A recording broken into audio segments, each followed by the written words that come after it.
Para sa atong mga ka-amazing bisdak diha, narito ang mga kwentong amazing tungkol sa Catch and Cook Adventures.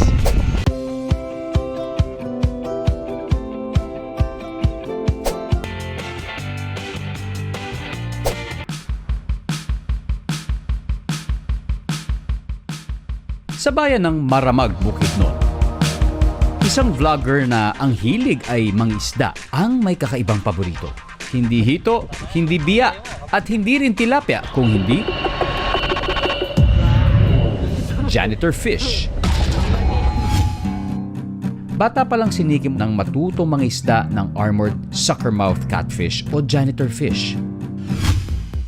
Ngayong pamilyado na siya, isa pa rin ito sa mga paboritong ulam ng kanyang pamilya. Sa katunayan, nang i-launch ang kanyang Catch and Cook vlog,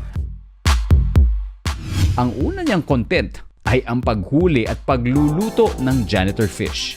Sa pagpangisda namin, parati namin nahuhuli yung janitor fish. Kaya doon namin naisip na try kaya namin na lutuin na para sa amin talaga na yung makakain talaga na normal na pagkain. Yung lasa ng janitor fish parang ano yan malasugi. Maputi yung ano yan, yung laman niya. Saka malinamnam, malasa, lalong-lalo na sa kinilaw. 5 taon na yung tagal ng pagkain namin ng janitor fish. Simula noon, wala pa naman kaming na nararamdaman na kakaiba sa katawan namin. Yung kalinisan ng janitor fish, nasa lugar yan ng pinagkukunan. Pero kung favorite dish sa Bukidnon ang janitor fish, naayawan naman ito sa ibang lugar gaya ng Metro Manila. Predatory o invasive species kasi ito. Pwede siyang kainin, depende sa kung saan katubigan ito nakatira. Dahil sa ito ay mga bottom feeders ng mga isda. At kapag marumi ang lupa sa ilalim ng tubig, ito ay nakakain ng janitor fish at delikado sa kalusugan ng tao. Kita yung laman, yan yung laman makabukid, napakataba, no? Mahirap na talagang pigilan ang isang bagay na matagal na nating nakasanayan. Kung hindi man ipagbawal, dapat siguro ay palawakin pa ang kaalaman ng ating mga kababayan tungkol sa banta ng mga ganitong nilalang sa ating kapaligiran.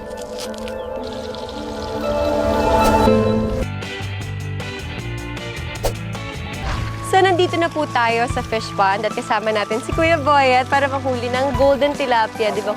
Hi ka naman, Kuya Boyet. Gaano katagal na po kayo caretaker dito? 2 years. At ito po talaga ang ginagamit nyo. Guys, ito po yung tinatawag na umbrella fish net. Ibig sabihin, ipapasok lang natin dito yung feed sa loob and automatically ipapasok na yung mga isda dito sa mga gilid. At kapag angat natin, makikita na natin yung mga isda na huli natin. So, basically, same siya ng idea dun sa, kuya, di ba yung mga ginagamit nung araw pa? Yung basket lang po na ginagamit talaga ng mga mangingisda. As in, yung wini-weave lang nila, guys. So, eto, nakukuha niya siya online. So, mas ano siya, mas madali ngayon, no, kuya? Tsaka mas matibay po ito, no? Ayan. So, i-ano lang po natin, no? Ibabato lang natin. If you're wondering, first time ko rin din po kasing ginagawa to. So, let's see kung makakahuli ako ng isda. Sabi nga nila, may beginner's luck. So, let's see kung magkakaroon ako ng beginner's luck for today. Eto na bumigat na, kuya. Ibig sabihin, may mga isda na to, no? Ay! Eto na! Yay! Meron na tayong tilapia! Ihaw na natin, guys. Kamusta paghuhuli ng isda, Bea? Masaya! First time ko, first time. Tsaka, first time ko rin na gumamit ng umbrella net, fish net. Mukhang okay naman. Mukhang mabilis naman Ang bilis! Bilis, di ba? Very unique diba? Nilagyan mo lang hindi. ng pellets tapos biglang pumasok agad yung mga... Tsaka sa totoo lang, first time ko lang if ever makakatikim ng golden tilapia. So yun yung tawag. Parang naawa nga ako, hindi ko alam kung gusto ko sila kainin. Kasi hindi sila yung pangkaraniwang tilapia. Parang puti na... O diba? Tsaka mukha silang pang Instagram. At dahil catch and cook, iihaw na natin ang mga isdang nahuli ni Bea mamaya at sasabayan pa natin ko isa. Alright, nagbabalik tayo kasama si Bea. During the break, nag-ihaw tayo. Siya pala, nag-ihaw siya ng golden tilapia. Pero siyempre, tikiman time na. Kailangan patikman natin yan. Sana masarap. Kukunin mo dito. Pero first time kong makakatikim ng golden tilapia. Ikaw ba? First time din. Tapos Cheers. Cheers. Well, yeah. Parang close siya dun sa lasa ng regular tilapia. May difference ba? with toyo, no? Alam mo, pareho tayo mga new homeowners. Congrats pala. Thank you, ikaw. Lalo na, may bago ka apartment sa Spain. Diba? What made you transfer to or get an apartment there? Ang reason behind it is because gusto kong kumuha ng Golden Visa. So sa mga hindi po nakakaalam, yung Golden Visa, para yan sa, para you will automatically be a resident of Spain kung bumili ka ng isang property in Spain at a certain amount.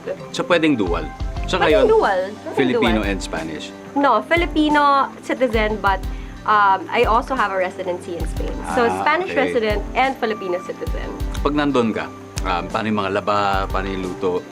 So, lahat yon ikaw. Ako lang lahat. Actually, kung kayo lang naman, parang it could be fun. Pwede siyang bonding. First of all, ang hilig ko rin talaga magluto. So, parang no-brainer. Ako na yung magkukook. And mukhang kontra siya doon sa farm mo sa Zambales. Yes. Kasi doon, syempre, hindi pwedeng mag-isa ka lang doon or konti kayo. You need a lot of people to help you. And it's a sustainable farm, right? It is. So, it's a sustainable farm. It's also an organic farm. We don't use pesticides. Hindi kami nagpapaspray sa mga mango trees namin or any trees. So, mango trees ang main produce niya. Main. And also, we have mahogany trees around the perimeter of the property. Marami kami mga fruit-bearing trees. Mga farm animals namin, we don't use feeds or antibiotics. So, kaya siya So, organic and sustainable talaga. So, doon ang gagaling yung mga like produce like fruits, vegetables. We have a vegetable garden. And then, apart from our farm in Iba, meron din palayan si Mama sa Botolan, which is like 15-30 minutes away. So, it's really sustainable that way. Wow! So, talagang pwedeng hindi ka na lumabas doon mo na kukunin lahat. Oo, sa totoo lang. So, how's the management of the farm in terms of solar powered ba yan? Where do you get your energy from? It's very environmentally friendly because first of all, hindi na kami gumagamit ng kuryente para magbayad.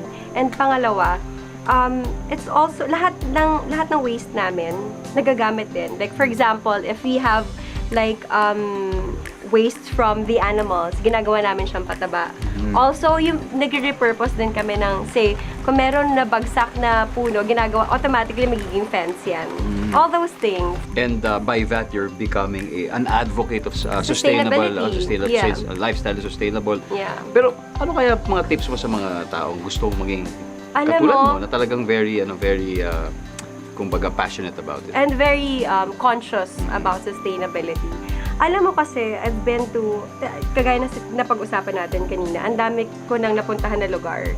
At lahat namin napupuntahan kong lugar, even outside of the country, na-experience talaga natin ang climate change. And therefore, I think we have to be responsible, kahit in our own little ways, na gawan to ng paraan. You can be creative, like you can upcycle like materials na hindi mo makakalain could be in a dress, like for example, plastics. And speaking of plastics, hindi kasi ako fan ng plastics. So, lalo na pag hindi reusable, and lalo-lalo na yung straws. Doon ako naiinis kapag nakakita ako ng mga plastic straws. Alam mo itong mga bagay na to, it may seem small, but kung lahat tayo ginagawa yung same things, it could make a big difference. Wow. I think you're a walking and living example ng talaga isang taong I try. ini-embrace ang sustainability, di ba? I'm sure marami ma-inspire sa'yo sa mga nanonood sa atin ngayon and sana pagpatuloy mo yan. For us, you are an amazing earth hero. Thank you so Ayan, may much. mga Thank kasama you. pang tilapia Thank sa you. kamay.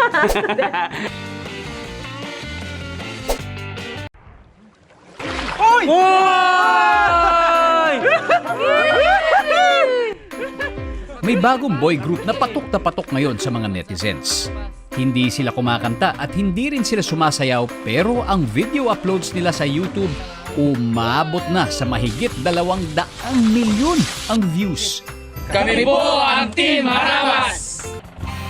Isang grupo ng vloggers mula sa Mangarin, San Jose, Occidental Mindoro ang Team Harabas. Huling-huli nila ang taste ng viewers sa kanilang vlogs na ang kadalasang content ay tinatawag nilang catch and cook. Yung malabanos po ay isang uri ng igat sa brackish water. Kinakapan natin sa ilalim, sa putik, yung butas niya kasi doon yan tumitira eh. Kapag may nakapa tayong butas, susubuan natin ng pamain mamaya. Pero mukhang mailap ang target ng grupo ng araw na iyon. Pero wala sa bokabularyo ng Team Harabas ang sumuko. Success! Sulit na sulit ang maghapon nilang paghahanap sa mailap na igat. Ang mga kadalasang nahuhuli po namin ay amin lang pong niluluto at pinagsasalusaluhan. Kung labis para sa grupo, yung aming nahuli para sa araw na yon, ay binabahagi po namin sa aming mga kapitbahay at kamag-anak. Taong 2019 nang simulan ni Jeff at ng kanyang mga kapatid ang pagva-vlog hanggang sa mabuo ang Team Harabas na may 10 miyembro kasama na ang kanilang ama. Ang isa sa mga pangyayari sa aming pagbablog na hindi namin malilimutan o medyo naging delikado ay yung panahon na inabutan po kami ng bagyo habang kami nagbablog. Ang isa rin na pangyayari sa aming pagbablog na tumatak sa amin ay yung nakahuli kami ng python o sawa, nakapag-trap kami. Pero pinawalan po namin ito sa area na kung saan hindi siya magagabalan ng ibang tao. 5 times a week kung lumabas ang Team Harabas. Pero hindi lang catch and cook ang kanilang inaatupag. Regular din ang pamumulot nila ng basura at paglilinis sa mga lugar na kanilang pinupuntahan. Kung saan nila itong ginagawa? So, nakakalungkot lang. Itong isla na to actually, ilang linggo namin tong tsinaga na pulutan ng basura. Siguro kung mga 20 sako lang or 25 sako may nakuha kami dito. Ngayon, tambak na naman ang basura. Bukod sa paglilinis ng kapaligiran, aktibo rin ang Team Harabas sa pagtatanim ng bakawan. Buhay ka. Balang araw to, tatawagin to na bakawanan. Para sa Team Harabas, bonus na lang ang kinikita nila mula sa kanilang vlogs. Ang mahalaga, nag-e-enjoy sila sa kanilang ginagawa. Nakakapagpasaya sila ng mga taong nanonood at higit sa lahat, nakakatulong sa pangangalaga ng kalikasan. Yan ang Team Harabas mula Occidental Mindoro, ang ating Amazing Earth Heroes. Kaya sa mga kapuso nating on the go, tutukan nyo ang live stream ng ating programa sa official accounts ng GMA Network, pati na rin sa YouTube at Facebook. At mag-comment din kayo sa ating mga kwentong amazing.